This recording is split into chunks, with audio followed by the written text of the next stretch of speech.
मेरा यार गोंदल बैठा है केड़ी गल है गोंदला तेन ओ लेट हो गया राजपूत लेट हो गया यार गोंदल बूस्टर मिल लैन एक बार MVP बन गया गोंदल को बूस्टर होना है गोंदल बूस्टर नहीं मिलया जेड़ा है ना थले MTA एनु मिलया जे booster Iqbal army love you गोंदला आई लव यू मेरी जान दे टोटिया जट ब्रांड मेरा यार सऊदी वाला आई लव यू मेरी जान दे टोटिया चल पनिशमेंट कैट वॉक शाबाश उठ पहले करके वहाल मैनू नहीं आंदी कैट वॉक करनी तू ना ना ना ना ना ना ना ना ना अब अली ना आंदी ओनू क्या करके वहाल किनो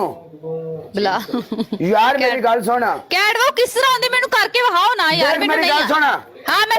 देख रही एक मिनट रुक हां हां रुक जा नहीं मैंने मोबाइल चार इते ला लैन दे नहीं जिंदगी दा एक जब तो है नहीं है रुक जा हां गाने वाला मोबाइल लो हो गया बड़ा चार्जिंग कीता ते गाने वाला लगा गया गल सुन हां हां सुना गल तू इंज कर अपना YouTube पे कट कैट वॉक कैसे करते हैं वो तेन अच्छा। पता लग जाएगा आपे एक मिनट मैं बहा देना तेरे रुक जा अंबर भाजी वेलकम मेरी जान हंबल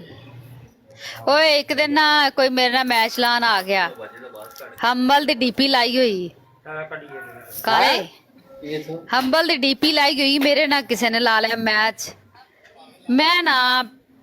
हंबल दी डीपी देख के मैच चुक लिया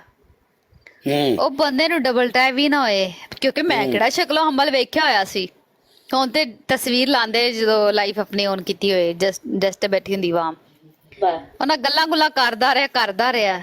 ਮੈਂ ਨਾ ਜਿਸ ਟਾਈਮ ਮਕਸਦ ਮੈਂ ਕਿਹਾ ਭਾਈ ਮੇਰੀ ਸੁਣ ਗੱਲ ਨਾ ਤੂੰ ਹੰਬਲ ਹੈਗਾ ਹੈ ਅਗਰ ਉਹ ਹੁੰਦਾ ਤੂੰ ਉਹਦੀ ਸਿਰਫ ਡੀਪੀ ਲਾਈਏ ਤੂੰ ਉਹ ਨਹੀਂ ਹੈ ਮੈਂ ਤੇਰੀ ਐਵੇਂ ਇੱਜ਼ਤ ਕਰੀ ਜਾ ਰਹੀ ਤੂੰ ਮੇਰੇ ਨਾਲ ਬਦਤਮੀਜ਼ੀ ਨਾਲ ਗੱਲਾਂ ਕਰੀ ਜਾ ਰਿਹਾ ਹੈ